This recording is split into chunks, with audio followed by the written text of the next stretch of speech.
Horror Stories. Wendigo. The Wendigo is the curse of the North American continent, a cannibal monster that lives in forests and feeds on human flesh. The Wendigo can imitate a human voice and lure its prey into the forest. It moves very quickly and cannot be killed by a shot. Wendigos live a long, very long time, and they have an amazing ability to self-heal. Any wounds quickly heal, bones grow together, and soon the forest cannibal goes hunting again. How many people disappear in the forest every year? Mushroom pickers, tourists, hunters, foresters, where are they all? Where did you go? Did you die when you got lost in the thicket or became prey to a Wendigo? No one knows. But if you like to go to the forest overnight, remember, do not leave the fire at night. Fire is the only thing the Wendigo is afraid of.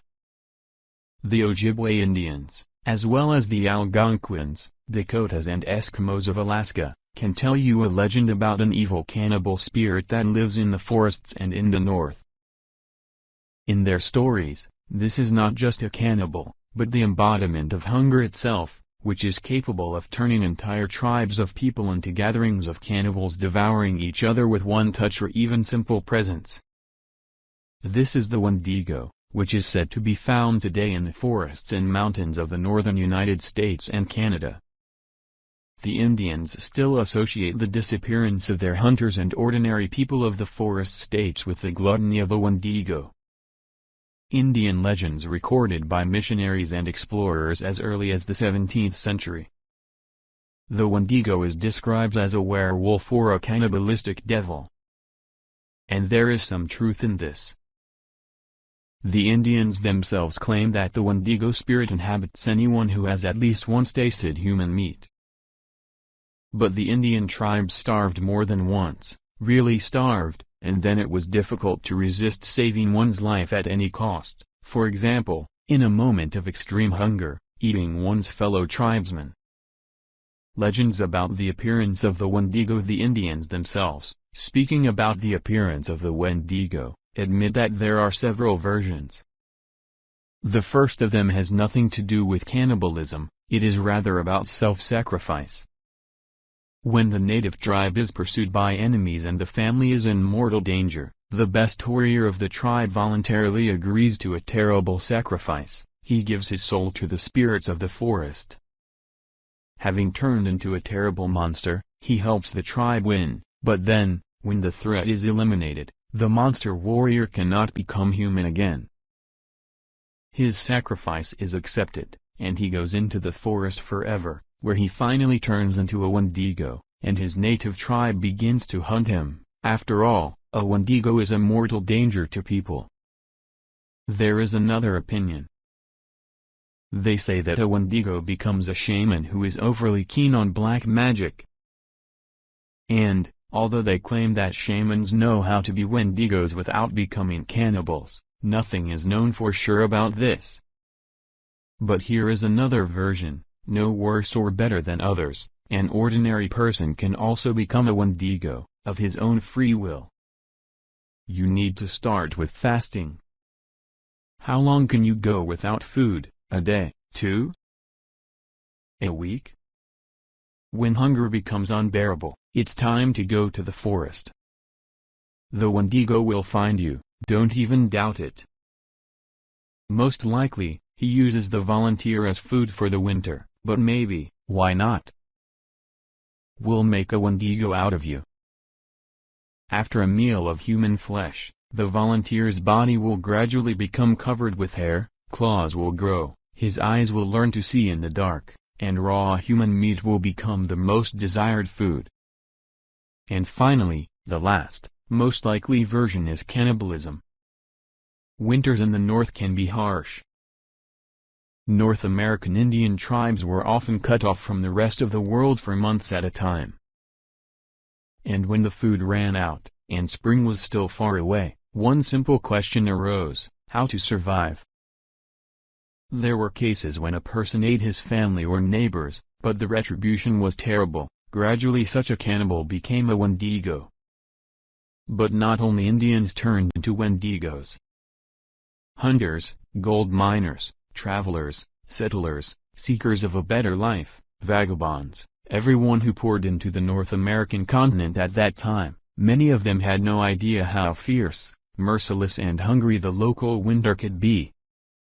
And there were cases when a company of gold miners, fleeing inevitable death by starvation, killed and ate one of them, justifying themselves by the fact that the fittest survive. And all of them, sooner or later, they were all doomed to turn into monsters and suffer from hunger, which can only be satisfied by human meat. Be that as it may, the Indians still believe in the Wendigo and consider it one of the most dangerous creatures. The story of an Ojibwe Indian about an encounter with a Wendigo. The storm lasted so long that we thought we would die of hunger. Finally, when the gusts of wind died down, I remembered my father, who was a brave warrior and went outside in any weather. Before the storm returns, they must find food, or the family will not survive.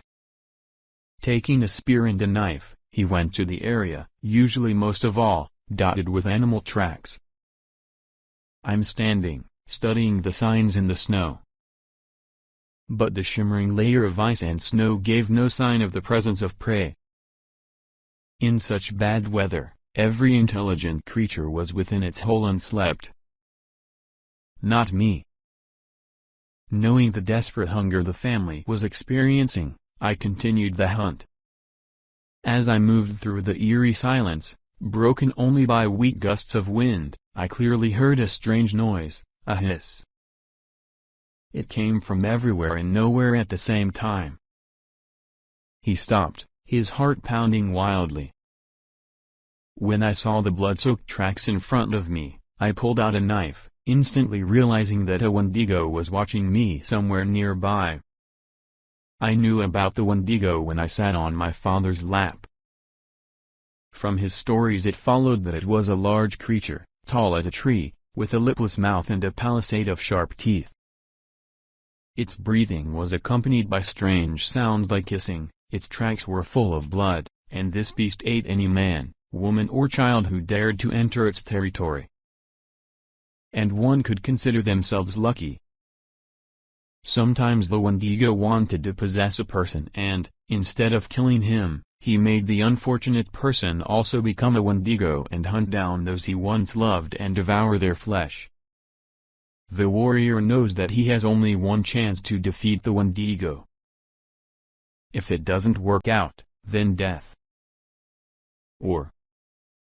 The thought was too terrible to complete. Slowly I stepped back from the bloody trail, listening to the hissing sound. Was it stronger in one direction? Then he gripped the spear tightly with one hand and the knife with the other. Suddenly, the snowdrift on the left exploded with snow and a huge creature jumped out of it. I dodged to the side and drove through the snow so that my clothes were tightly covered with it. This could help me remain invisible in the white snow. Then, in the great twilight, I noticed the approach of fury. It was the Wendigo who rushed forward with his massive body, and only my spear stopped him. It hit the creature's chest, but the Wendigo simply shook it off like a toy. I quickly pulled back and hid behind a small tree, watching as the creature examined my broken trail in the snow. Perhaps I have another chance, but now I only have one knife in my hands. The Wendigo was already peering with a sharp gaze in my direction, noticing a shadow next to the tree. The beast leaned forward, stretching forward its long arms with root-like fingers. And then I jumped out of cover as if I was going to grab the creature, and suddenly stuck the knife into its bottomless black eye. The Wendigo howled in pain as the knife blade penetrated its eye socket. The creature tried to throw me off its chest, but I grabbed onto the beast tightly and continued to strike blow after blow, again and again, to the eyes and head. The Wendigo collapsed to the ground, bleeding, almost crushing me with its weight. As soon as I came to my senses, I began to examine the creature, which against the background of the snow would have been completely invisible if not for the blood pouring from its eyes, ears and wounds on the head. Then the contours of the creature began to blur, became foggy, and it completely disappeared, leaving only crimson footprints in the snow. Shocked, with my heart beating in fear, tired from the stress of the struggle, I turned home. Weakened, I knew that the storm would soon end its break, and I would be in trouble if I did not find shelter or did not manage to return home. At the edge of the forest I met a red fox. It was a well-fed and probably old animal, as evidenced by the gray stripes on its face. It was as if the fox had been brought to me as a reward for killing the Wendigo. With a prayer of thanksgiving I killed the fox. There was enough meat for several days until the storm blew itself away and I could safely go hunting again.